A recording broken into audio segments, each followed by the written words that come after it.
diberikannya pada saat Kanjeng Nabi sedang puasa. Kenapa diturunkannya ketika Nabi sedang bertapa? Ini menjadi persoalan.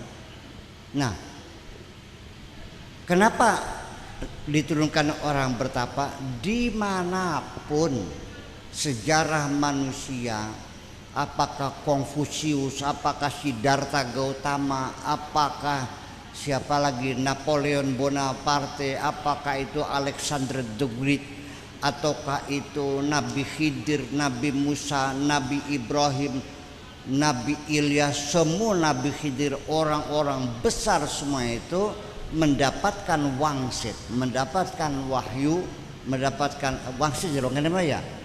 Itu semuanya dalam keadaan sedang bertapa. Mana mungkin wahyu turun ke sama orang yang sedang joget di panggung sandiwara?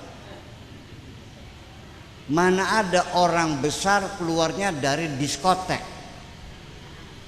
Semua orang besar yang menulis sejarah dengan tinta emas rata-rata keluar dari tempat pertapaan. Betul? Orang Islam nggak paham. Saya setiap bulan Kapit sampai Rayagung itu punya tradisi bertapa di hutan 40 hari. Para ustadznya mempertanyakan Buya Sakur tuh lagi apa, ibadah apa. Tetapa tuh tidak ada ibadah Islam, ibadah tapa tuh. Sekolah di luar negeri berpuluh-puluh tahun, 20 tahun, pulang ke Indramayu mencari kekayaan, cari sakti, puasa di hutan. Dikiranya orang bertapa itu tujuannya untuk cari kaya, untuk cari kesaktian. Islam tidak ada ibadah bertapa. Lah, Nabi Muhammad dapat wahyu nih lagi apa? Kalau di gua sendirian sambil puasa lagi apa namanya tuh? Orang Arab namanya tahannuts. Paham? Imam Ghazali menamakannya uzlah. Orang susukan namanya tetira. Orang Kertasmaya ngaranane lagi bertapa. Pada barangnya mah. Tahannuts, uzlah, bertapa, nyepi, tetira sama. Psikologi pertapaan itu seperti ini, Bapak sekalian. Kenapa wahyu turun pada saat orang bertapa? Nabi Musa lagi bertapa enggak? Lagi bertapa. Di mana bertapanya? Di Gunung Tursina. Berapa hari? 40 malam. Betul. Nabi Khidir di mana tapanya? Nabi Ilyas di hutan. Siddhartha Gautama di hutan. Nabi Ibrahim di padang pasir, di lembah gunung yang tidak ada pepohonan. Rabbi inni askantu dzurriyyati biwadin ghairi dzi zara'in. Nah, kenapa begini? Psikologi massa mengatakan begini. Orang ini betapapun cerdasnya, kalau berada di tengah-tengah masyarakat, di lapangan, di pasar, itu kecerdasannya akan menurun bersama dengan yang lain di sekitarnya. Tetapi orang itu pada waktu sendirian, kecerdasan aslinya akan muncul ke atas. Kenapa seorang profesor kok ikut-ikutan ngelemparin rumahnya orang? Di lapangan ada profesor. Kalau profesor tuh orang pintar atau orang goblok? Kenapa ikut ngelemparin rumah orang? Ikut-ikutan karena ada seorang yang takbir Allahu Akbar, kurang lempar. Ikut-ikutan Allahu Akbar. Jadi ikut bodoh. Percaya enggak? Saya sendiri belajar di luar negeri 20 tahun. Saya ceramah.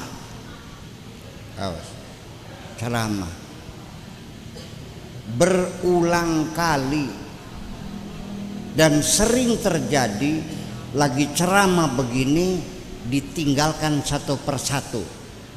Bunten ini mah, bukan gosip, ini ditinggalkan pulang sambil ngomong, Pak Kiai ngaji ki langkah ganjarannya tah. Karena saya ceramahnya tidak pernah cerita pahala. Wes sambil pulang, ya los, balik ya los. Terus bangun lagi, Pak Kiai di swargane ki.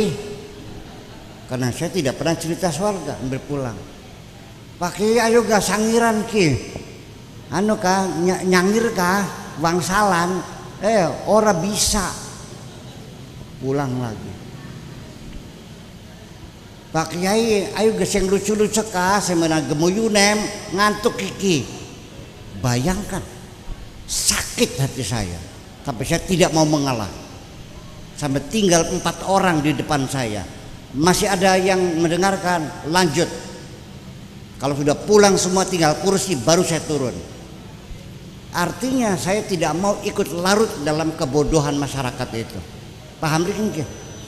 Baru sekarang setelah 25 tahun orang susukan baru paham.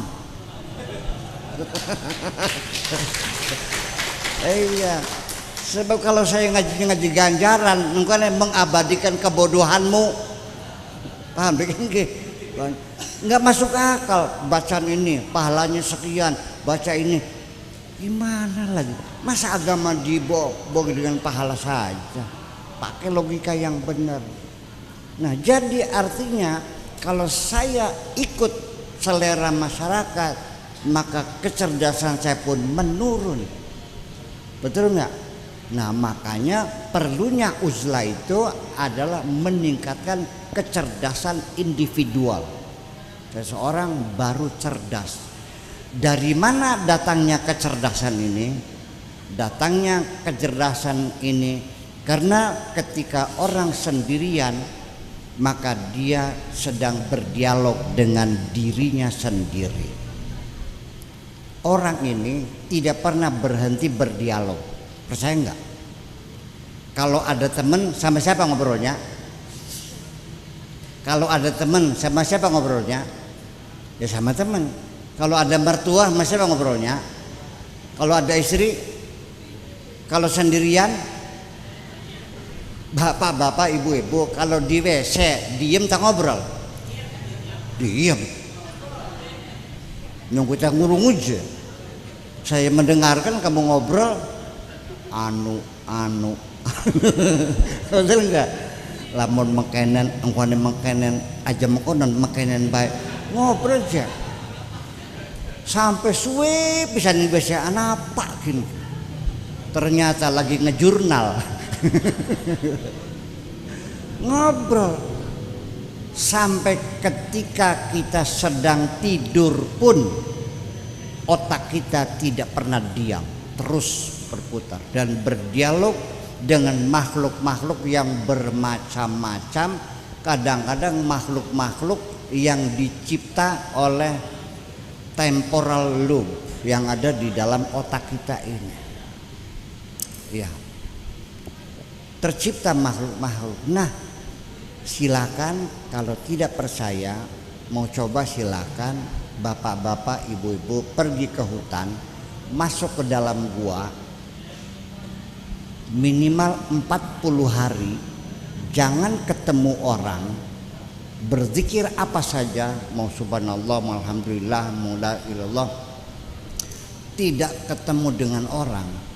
Lama-lama ini temporal lobe kita akan mencipta makhluk-makhluk dan lama-lama berdialog dengan kita seolah-olah hadir aja dengan begini.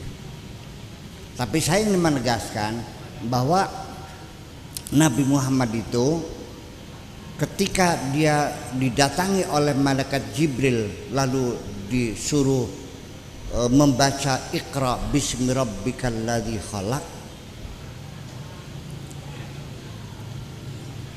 ketakutan dia pulang karena curiga barangkali yang datang ini adalah makhluk imajiner. Tetapi ternyata istrinya hebat, Bu. Istri Kanjeng Nabi Siti Khadijah itu yang bisa meyakinkan Kanjeng Nabi. Begini bilangnya, wahai suamiku yang tercinta, aku yakin engkau orang benar, yang menjunjung tinggi silaturahmi, yang selalu berbuat baik kepada siapapun. Engkau orang yang baik, engkau orang yang benar. Maka makhluk yang datang kepadamu pasti juga makhluk yang benar. Percayalah, diselimuti. Bayangkan, bisa terjadi. So, orang yang terkena gangguan temporal lobe epilepsy, ya, itu melihat makhluk-makhluk, betul nggak? Menjerit-jerit ketakutan, seperti macam-macam. Ada tikus yang gede gajah, ya kan? Ada bapak tua sudah meninggal, melibat jin Gandorwo segala macam gitu. Itu tercipta dalam imajinasi, dalam temporal lobe epilepsy. Ayan, blek, pingsan. Itu. Jadi artinya bahwa kecerdasan pribadi itu muncul. Makanya apabila hatimu tidak merasa nyaman untuk melakukan sesuatu, sudah, jangan kau sangkal hatimu, ya kan? Karena hatimu itu bisa melihat lebih tajam daripada pandangan matamu. Maka zabal fuadu ma ra'a. Iya, persoalan sih kalau kita meyakini mata saja, terlalu banyak hal yang tidak bisa kita lihat. Wis, pertanyaan, makhluk Allah lebih banyak di darat apa di lautan? Banyak yang kelihatan apa banyak yang tidak kelihatan? Banyak yang tidak kelihatan. Oleh karena itu kita jangan mengandalkan mata. Mata itu akan terbatas penglihatannya. Ini orang segini banyaknya, laki-laki ada nggak 100 nih? Ada ya? 100 lah. Punya mata nggak? Andaikan ada seorang perempuan yang lewat di sini, arane Talmuna, anak beli Talmuna, lewat, gitu. Saya yakin 100 orang ini akan menilai perempuan berbeda-beda. Kenapa? Dilihat dari 100 sudut pandang yang berbeda. Percaya enggak? Ada yang bilang sedang, ada yang bilang lumayan, ada yang bilang ya mendingan teribang sepak njaran. Ada anak-anak sayangnya ayum-ayum mung baene, ada mung baene. Ada bilang cantik sekali, ada yang jelek sekali. 100 pendapat itu. Kenapa?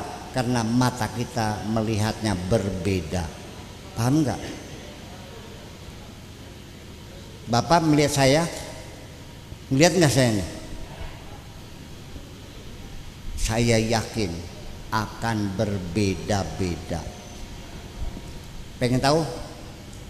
Saya di Cirebon dilihatnya seorang spiritual, ya, seorang ahli hikmah, seorang sufi. Cirebon gitu. Kalau orang Jakarta melihat saya intelektual muslim. Kalau di Bandung melihatnya saintis.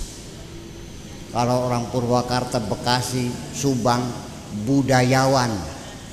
Paham? Bakawong Dremayu dukun. Lengkap betul?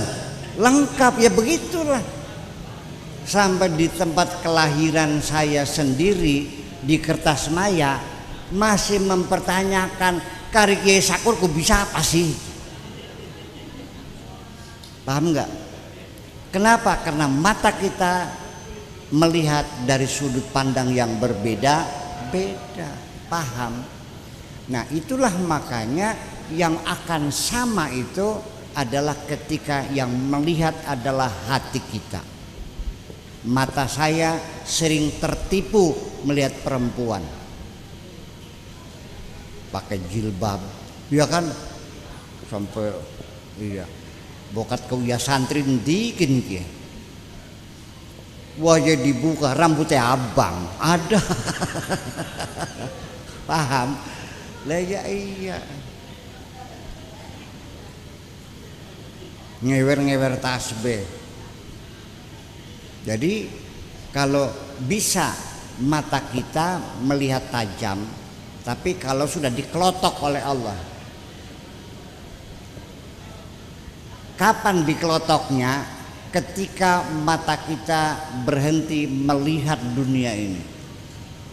Kalau kita sudah mensucikan diri berhari-hari, berbulan-bulan di hutan, di dalam gua, kayak Kanjeng Nabi hanya melihat bebatuan, tidak melihat bibir merah, tidak melihat pupur, tidak melihat alis, tidak melihat, baru itu mata kita dikelupas oleh Allah. Makanya Allah berfirman, wa idza kasyafna anka ghita'aka kana basarukal yawma hadid. Ketika matamu ku kelupas, baru matamu transparan dan transandental, menjadi tajam semuanya itu. Paham?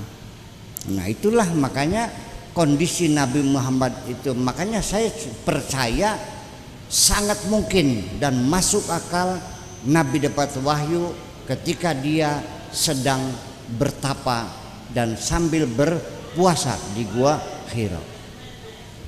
Tapi kalau lagi di ruangan diskotek nggak percaya, atau lagi di pasar nggak mungkin, karena hal itu akan datang pada waktu yang sangat spesial. Nah,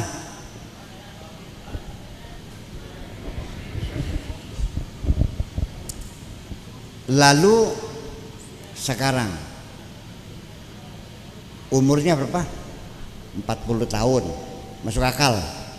Kemudian lagi bertapa, tidak ada temannya, ngobrol sendiri, betul enggak? Mata tidak melakukan kemaksiatan. Yang ketiga, beliau sedang puasa. Apa sih? Ya, kekuatan puasa ini, yuk kita uji dulu. Kita puasakan? Puasakan? Bu puasa beli bu? Kempong enggak? Lapar enggak? Haus enggak? Lelah enggak? Dalam keadaan lelah, haus.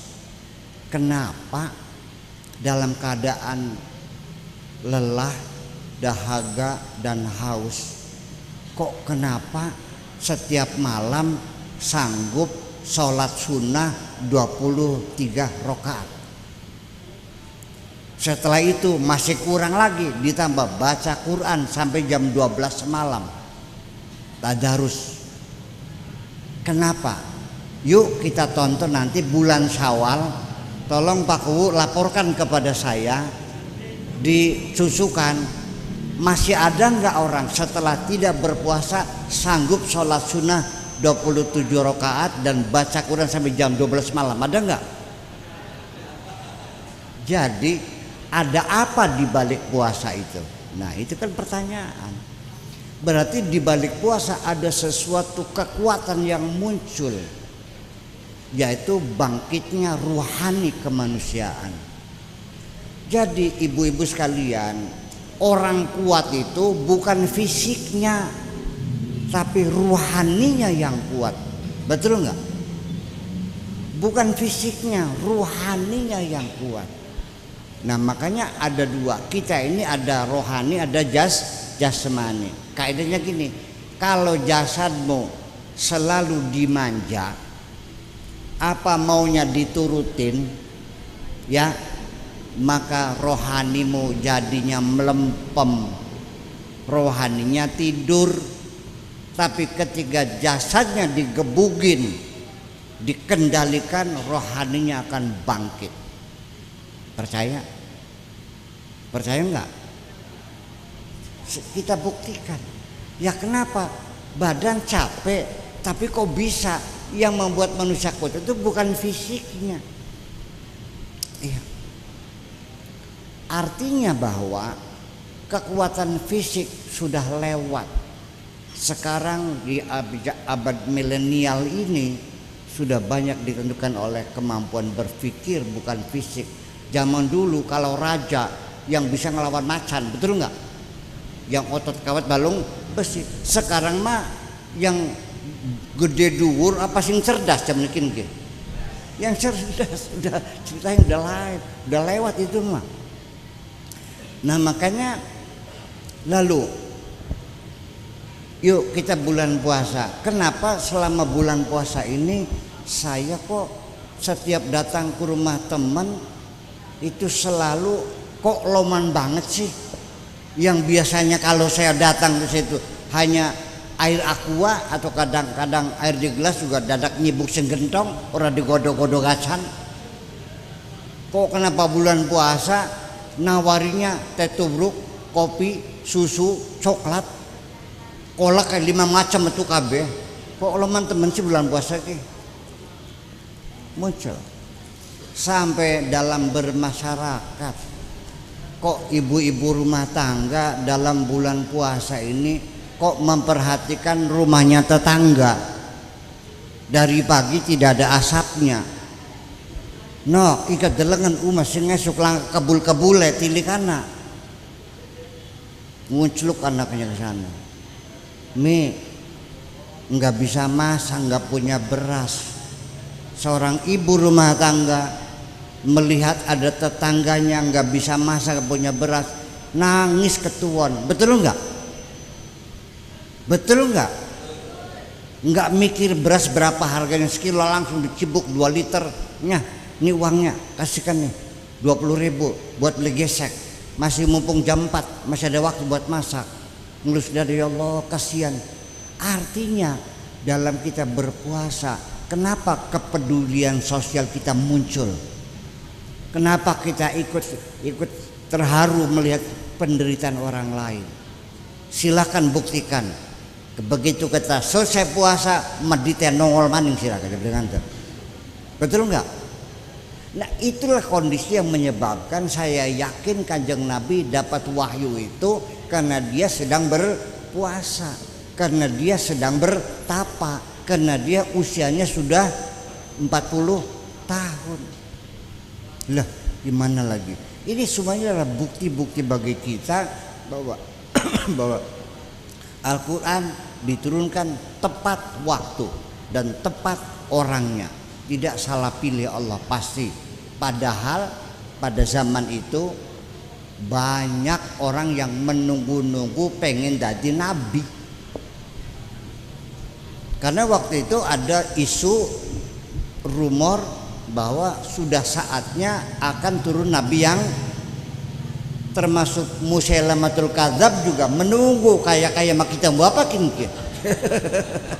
Iya, yang nggak mungkin dong. Kita jangan berhayal ke sana, lihat kondisi kita saja, nggak mungkin. Itu sebab ketokohan Nabi sendiri juga saat itu tidak ada seorang pun yang meragukan bahwa dia adalah orang yang tepat mendapatkan wahyu dari ini.